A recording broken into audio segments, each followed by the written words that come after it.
284-1040, 800-469-4295 if you'd like to get on the air with potential presidential candidate, Congressman Dr. Ron Paul. Welcome back, Congressman. Thank you. Good to be here. Okay, let's move on. What are we going to do with our tax system? Are you a fair tax guy, a flat tax guy, or something else? Well, I'm a fair tax guy and a flat tax guy, which means I say the fair tax is so flat that you don't have an income tax. That would be my goal. We lived a long time in this country without an income tax, and it could be done again if we decided that the role of government ought to be what the Constitution tells us ought to be. We shouldn't be the policemen of the world. We shouldn't run a welfare state. We shouldn't be telling people how to run their lives. And you could have a greatly reduced tax system, and I would think that it would not be necessary to have an income tax. Actually, you know, the debate over taxes is secondary to the spending process. You know, if we were greatly reduced, not even getting to the point of the kind of government I want, just reduce it where the taxes wouldn't be so burdensome, you could have a very small income tax or a very small sales tax or a very small flat tax that would take care of it, and the people wouldn't be so outraged about it. But the real problem is the spending. So I don't get in and say, well, the solution is the fair tax. The solution is cutting spending and getting the government out of doing the things they shouldn't be doing. Yes, and of course we have this this Government Accountability Office, which is staggering to me that we have one of those. But they did produce this incredibly damning report, which, with what looks like a very cursory look, found so much waste, $600 billion, I believe it was, and this thing comes out and nothing's happened. Yeah, you know, this has been going on for a long time. They always have these studies, and they find out that waste, fraud, and abuse. If we clean that up, the budget would be balanced. But, you know, they don't think of the nature of government. The nature of government is it's wasteful and it's abusive and it's always fraudulent. It starts off fraudulent because it has to steal money from people. It takes money from productive effort to give it to people who are not productive, like the special interests, the military-industrial complex, or foreign aid, and all these other things we shouldn't be doing. So that is the process. So that has to be addressed. But I agree, there is a lot of waste and fraud. If we could deal with it, we should. But I am very pessimistic that we will ever make a dent into the problem that we have just because of the nature of the government and the politicians and the bureaucrats. So if we ignore the Government Accountability Office, should we therefore not abolish the Government Accountability Office and save some money? It probably wouldn't hurt a thing. You know, there was one time they set up a commission to reduce paperwork, and it turned out that they produced more paperwork and they never got rid of any. So in the GAO, I guess is what you're saying, is they're not very accountable. Nothing happens. The Congress ignores it. So there probably are a few times if the GAO does reasonable audits, they could be helpful. But as you point out, the problem is the Congress is most likely to ignore what they find, and I would like to think that if they did a responsible auditing and gave us information, that the members of Congress, you know, ought to do something about it and change their ways. Yeah, it just strikes me if we're going to continually ignore them, then obviously what they do costs money, and so they themselves become part of the problem. You mentioned foreign aid. Does that mean we financially abandon allies like Israel?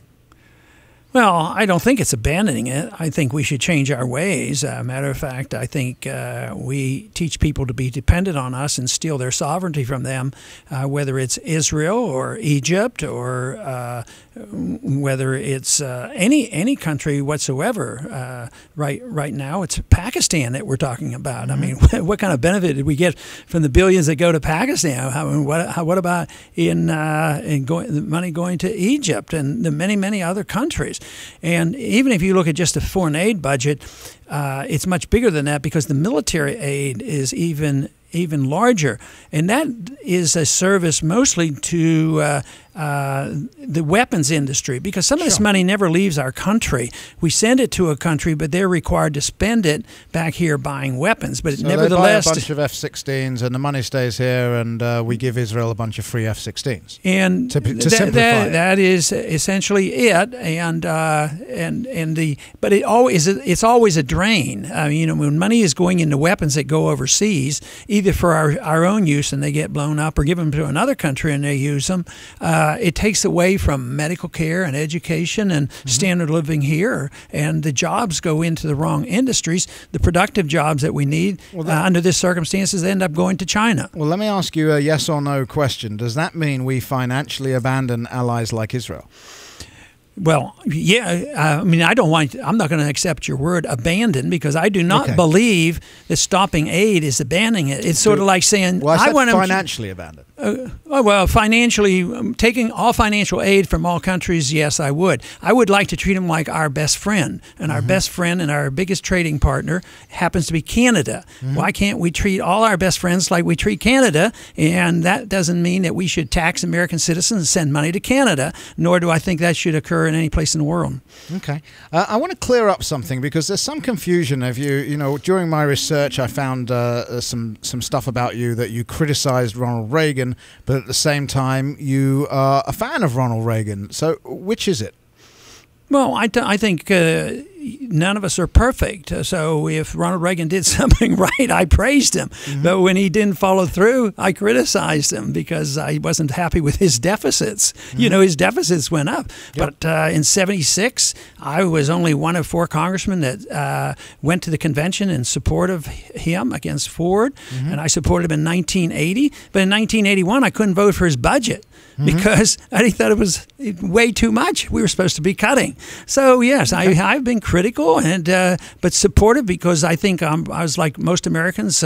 Ronald Reagan is a very likable person. He's the president I got to know the best. He was a gold standard person. Yep. He told me once that any great nation that gets off the gold standard will no longer remain great. And look at that prediction coming true. I'm a big fan of the gold standard. Let's take a couple of calls. We've got Cindy on our phone. Hi, Cindy. Hello. Hi. Hello, Dr. Paul. It's an honor to talk with you. Thank you. I have a question, and I'd like to know what you would do to bolster positive moving along in terms of having to fight against the lobbyists and the unions. The lobbyists in specific regard to your talk about the fair flat tax, and we don't have to say what the unions are involved with. Right. All right, Cindy, thank you. Okay, I'm not here for book promotion, but I did a chapter on each one of those in my new book, because I can't answer it in 2 minutes. I talk about unions and I talk about lobbying. The short version is that lobbying isn't bad per se. Lobbying is the thing that is called petitioning our government. We should all protect the right to lobby or petition our government. The problem is that government has too much to pass out. They have too much control, and therefore the lobbyists have an incentive to buy the politician. So I see that as a problem of big government, but not per se in the lobbyists. I don't want to regulate you. If you want to come and lobby for right to life positions or pro-gun positions, you have the right to do that, and you shouldn't be restricted in any way, whether it's finances when you support a candidate or when you're lobbying for certain legislation. It's when they do the wrong things, because government is so big and they own so much and they have so much control that it's so much in the interest of big business. If you belong to the military-industrial complex and you come and talk us into building weapons we don't need, that's a bad use of lobbying. Okay. Now, the other one on the unions, everybody has a right to organize, and that is a right in a free country. What unions don't have and should not have, but they have gained in the 1930s, was the clout of law that says you can force the union decisions onto the businessman. But working people should be able to get together and talk together and negotiate collectively, but the businessman should have the right to accept or reject. It's the use of government force that is so bad that we should be careful with.